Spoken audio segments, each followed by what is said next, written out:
Okay, guys. This is my tutorial, I guess, assuming the volume is working again, on the best strategy I've found for completing Tempoross on Mass World. You get about 5 permits per game, about 6 to 7 minute games. You'll want your harpoon, unless you've got a dragon harpoon, hammer, rope, and 5 buckets. I'm gonna do this in one recording, so there won't be any skipping, so you can see exactly why and how I do what and why I do it. Let's go. First things first, I just start clicking on the map, so that as soon as it happens, loads in, start running, click on any of the harpoon spots. Doesn't matter that much. We're not sweaty, we're just playing the game as efficiently as we can. Keep your eye on the energy over here. Soon as that gets to 100, we're gonna start cooking until a green spot appears. See the blue squares around the fishing spots? If you're not using rune light, how are you even playing the game? Mobile users, I'm sorry. Alright, 98, 100, boom. Get up and start cooking at this point, because the fishing spot you were just fishing on is about to disappear. The green one will come. You get 2 to 3 fish in that time. Now, depending on your fishing level and your RNG, you're gonna probably fill this inventory before the first wave. So just be ready to go back to the cook. Boom.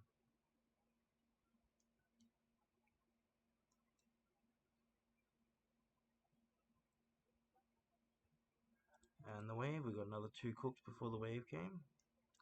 Make sure you're hovering over the next thing you're gonna do. Double check that the totem doesn't need to be repaired. You can keep your eye on this, which will be somewhere on your screen. A lot of people keep it up here, some over here. I like it down here. Whatever works for you, really. Imagine getting a cooking level at Tempoross. Anyway, that 10 experience drops. You see a lot of people already start firing with half an inventory. Doing it this way lets these clouds spawn, and if you are lucky, no one will douse them before you finish cooking, and you can get that extra points, the extra points for dousing. Someone got the one up here, but that's fine. Click the bucket. Now, ultimately, you don't want people filling both sides, because it makes the kill take longer, so you get more points. More points, good. Usually, before you finish this inventory, as this person's showing, oh good. Getting all the levels in this video. Usually before you finish this inventory, the first wave will come. There it is. The next wave, sorry, will come. There it is.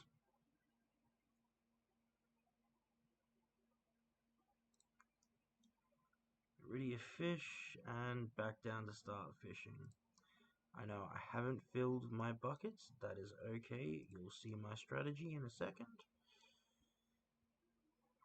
26% energy at this point. You want to watch the energy. I really probably should have gone for the green one, but that's alright. Like I said, we're not sweaty, we're just being efficient. When you see the energy hit 1 or 2%, if it's going down in 2s, sometimes with a lot of people, less people, it goes down in 2s. As soon as it gets to 1 or 2, depending on how it's going down, that's when we will fill our buckets, because it takes a second for this to become clickable. Yeah, it's all about the efficiency.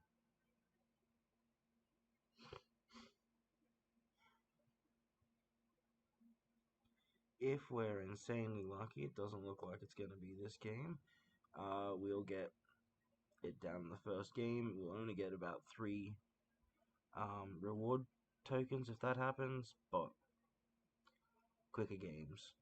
It'll also only be a 4 or 5 minute game. I think my on my other account, my record is 3 minutes something, because it was Temple was killed the first time it went down. That's alright. 36%, 95, 98. We'll go click. the next fishing spot.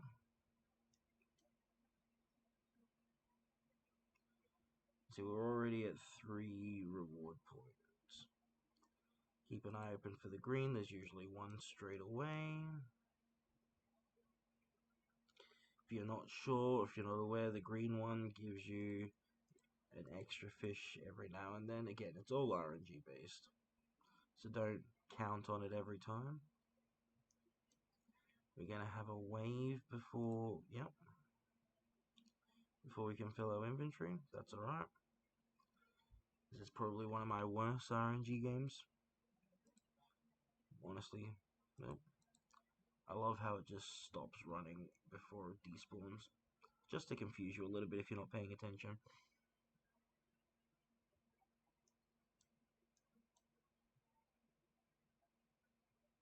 And there's the double. I probably normally wouldn't go for a double if I've only got 2 spots left, because yeah, I'm probably going to get one anyway. Up to the shrine. Get ready to douse. That guy's going to douse that one, so we'll go over here and douse this. Douse this. It's just really good points for dousing. So when you can douse, douse.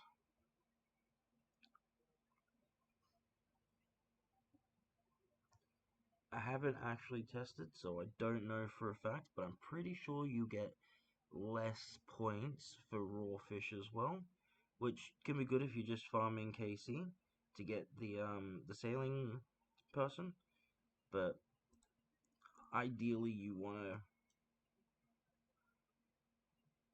cook them for as many points as possible.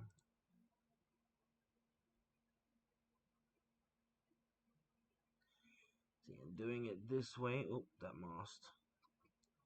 Always repair the masts and totems when you can. I don't know how the guys up here missed it, but lucky me, extra points for me. But looks like we've timed it to finish all of this before he goes to, or she, I think Tempoross canonically is a girl, but don't quote me.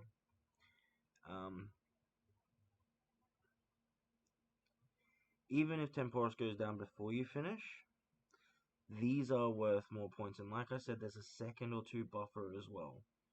But loading the cooked fish in is 10 more points than every fish of Tempoross. So just finish them off.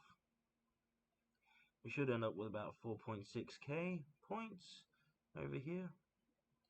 I can't remember if I've got cursor on or not. That's why I'm right clicking everything, so you can see where I'm talking about. Yep, 4.4, 4 permits. Not my best game, but I usually get between 4 and 5 permits. And then, yeah. So that's the best. Whoops. That's the best Tempoross killing method I have found for the mass worlds. 4 to 6, but usually I get 5 permits a game, and games last yeah, 5 between 5 and 6 minutes. Happy scaping.